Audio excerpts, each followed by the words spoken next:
The Progressive Era, in large part, was encouraged by the public outcry over the societal problems brought on by the Industrial Age. The public outcry came after a group of investigative journalists known as Muckrakers brought attention to a number of issues such as poverty, corruption, and health that were plaguing society. By publishing articles, books, and photographs, Muckrakers shed light on many political, social, and economic abuses. After reading their works, citizens demanded that the government address and regulate many of these issues. Many journalists of the era could be classified as muckrakers, perhaps too many to remember, but you should at least know of a few of the more famous ones.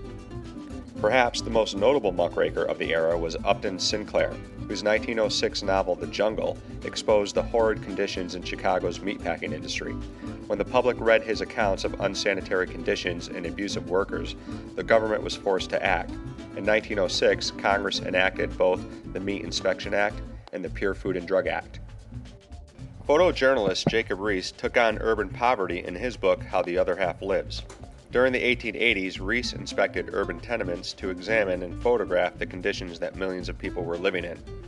Another photojournalist who used his camera to expose poverty was Lewis Hine, who, working for several publications, documented the evils of child labor throughout the country. Other muckrakers include Ida Tarbell, who published a series of articles which she turned into a book called The History of the Standard Oil Company, in which she challenged the business and ethical behavior of John D. Rockefeller. In 1904, Lincoln Steffens published The Shame of Cities, which reported on the inner workings of several city political machines. Thomas Nast specifically targeted William Boss Tweed and the Tammany Hall political machine in a series of political cartoons published in the magazine Harper's Weekly. The Progressive Era may not have been possible had it not been for muckraking journalists. Correcting the abuses of the Industrial Age required government action.